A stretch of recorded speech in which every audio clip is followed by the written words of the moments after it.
अऊज़ु बिल्लाहि मिनश्शैतानिर्रजीम बिस्मिल्लाहिर्रहमानिर्रहीम। मैं आमिल इमदाद हुसैन हाशमी झंडीर। मेरा फ़ोन नंबर है 0301 74 24 655 और व्हाट्सअप नंबर है 0300 777 86 95। आज मैं आपके लिए जिस वीडियो का रिव्यू लेकर आया हूँ वो है इंसान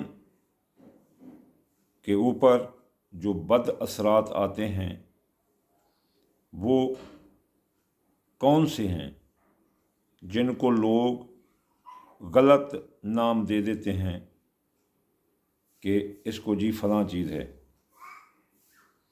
उनके बारे में थोड़ा डिफ़ाइन हो जाए तो आपको मालूमात हो जाएंगी, ताकि आप अपने मरीज़ का इलाज कराते वक्त आपको इतना मालूम हो।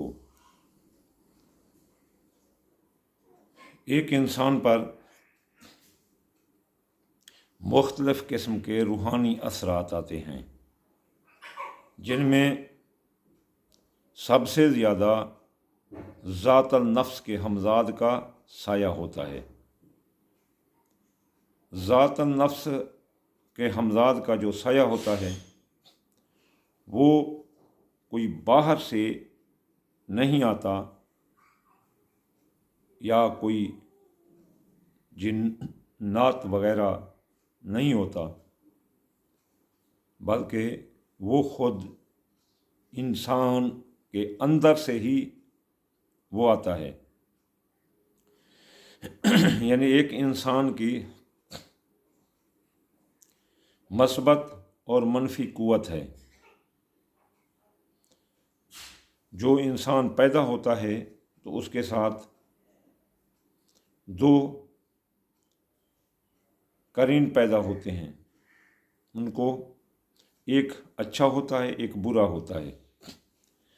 अगर हम इसको आज से 1400 साल पहले की बात हज़रत मोहम्मद मुस्तफ़ा की को कि एक इंसान जब पैदा होता है उसके साथ दो करीन होते हैं, अगर हम उसको आज के दौर में कन्वर्ट करें, यानी convert into now in according to scientific, तो उसे बोलते हैं ज़ातन नफ्स के हमज़ाद का खलल। यानी कि एक इंसान के अंदर की कैफियत, यानी एक अंदर में अल्लाह ताला ने बराबर कैफियत भर दिया, यानी उसमें रहम भी है और गुस्सा भी है। अब जो गुस्से को कंट्रोल करता है, पाक पैगंबर का फरमान है कि वो दुनिया का सबसे बड़ा पहलवान है जो गुस्से को पी ले। अब यानी कि जो गुस्सा नहीं पी सकता, तो पाक पैगंबर की हदीस है कि गुस्सा आता तो अकेला है, लेकिन जाते हुए आपकी शख्सियत और आपका सब कुछ ले जाता है। अगले के दिमाग में आता है कि ये तो मेंटल पागल है। तो ज़ात नफ्स के हमज़ाद का यूँ ही साया होता है जो एक इंसान को गुस्से की कंडीशन में ले आता है, और फिर उस किसी अमलियात के ज़रिए या किसी के ज़रिए उसको स्टिल कर दिया जाता है ब्रेन में। जब वो स्टिल हो जाता है तो फिर उस इंसान की कैफियत हमेशा दूसरों के लिए वो ही रहती है। बाद औक़ात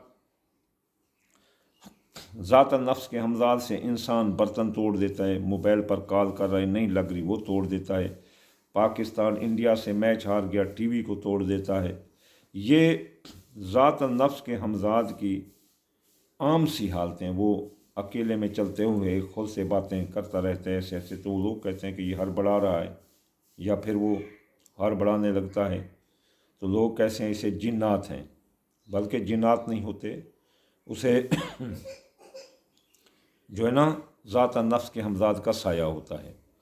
ज़ात नफ्स के हमज़ाद का जब साया होता है तो वो खुद बखुद बाद औक़ात फ़ाइटिंग करने लग जाता है, लोगों के साथ लड़ने लग जाता है, अब खला में बातें करने लग जाता है, हवा में बातें करने लग जाता है।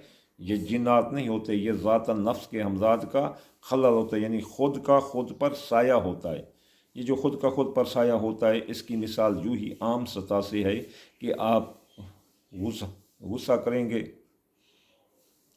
चीज़ें तोड़ देंगे, ये वगैरह करेंगे।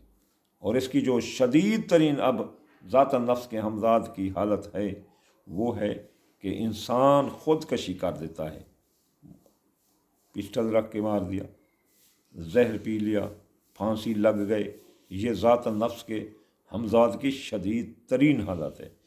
یوں ہی ذات نفس کا ہمزاد جو ہے نا مختلف، جب اس کا خلل ہو دماغ کے forebrain, midbrain, head brain پر، کانشیس، سب کانشیس، انکانشیس پر، تو یہ جب تینوں مل جائیں تو یہ ذات نفس کے ہمزاد کا خلل ہوتا ہے۔ ذات نفس کے ہمزاد کا خلل ہوتا کیسے ہے؟ ذات نفس کے ہمزاد کا خلل ایسے ہوتا ہے، اگر انسان کے برین کی الیکٹرو میگنیٹو اسپیکٹرم میں کوئی منفی قوتیں آ جائیں، وہ کس طرح آتی ہیں؟ وہ V H F, U H F signal کے ذریعے انسان کے برین میں آتی ہیں۔ مثلا کوئی کسی پر تعویذ کر دے یا جادو کر دے یا عمل کر دے، وہ چاہے نزدیک بیٹھ کر کرے، یعنی نزدیک بیٹھ کر اسے گالیاں دے دے لیکن وہ کچھ کر نہ سکے، تو بھی اس پر ذات نفس کے ہمزاد کا خلل ہو جاتا ہے۔ جیسے کسی پر پولیس والے ٹارچر کرتے ہیں، جیسے کسی پر کوئی ذمہ دار ٹارچر کرتا ہے تو وہ پاگل ہو جاتے ہیں پھر بندے، یا پھر انتقام کی خاطر وہ ان کے جا کر 20-30 بندے مار ڈالتے ہیں۔ تو یوں ہی ہوتا ہے کہ ذات نفس کے ہمزاد کا خلل جب ہوتا ہے، غصے میں آئے انسان ایک جگہ سٹل ہو جائے، اس کی یک بابی تمثیل اسے بولتے ہیں، یک بابی تمثیل، یعنی ایک ہی ڈرامے کا سکرپٹ اس کے دماغ میں کھڑا ہے، تو وہ جو ہے نا اس طرح جو ہے نا ذات نفس کے ہمزاد کا خلل اس طرح بھی آتا ہے۔ پھر کوئی عملیات کے ذریعے، تعویذات کے ذریعے، اس اپنا جادو کے ذریعے وہ بھی انسان کو ذات نفس کے ہمزاد کا خلل آتا ہے۔ اور پھر جو ہے نا اس طرح کوئی آواز کی ارتعاشی کو دو، کسی کو گالیاں والیاں نکالو، تو وہ بھی انسان پر ذات نفس کے ہمزاد کا خلل آتا ہے۔ عورتیں جو اکثر خودکشی کر جاتی ہیں، ان پر خامد کا ناروا جو ہے نا سلوک، یا کسی اور کو پریفر دینا، ان کو نہ دینا، تو یہ بھی ذات نفس کے ہمزاد کا خلل جب عورتوں پر آتا ہے تو اکثر یہ ہاں دیہات کی عورتیں خودکشی کر جاتی ہیں یا گھر سے پھر بھاگنے کا ہی راہ فرار اختیار کرتی ہیں۔ اس طرح چھوٹے بچے ہیں، وہ ان پر بھی ذات نفس کے ہمزاد کا خلل آتا ہے۔ یہ اگر کوئی ہڑبڑائے یہ وغیرہ کرے تو یہ جنات نہیں ہوتے بلکہ ذات نفس کے ہمزاد کا خلل ہوتا ہے۔ اور وما علینا الا البلاغ المبین۔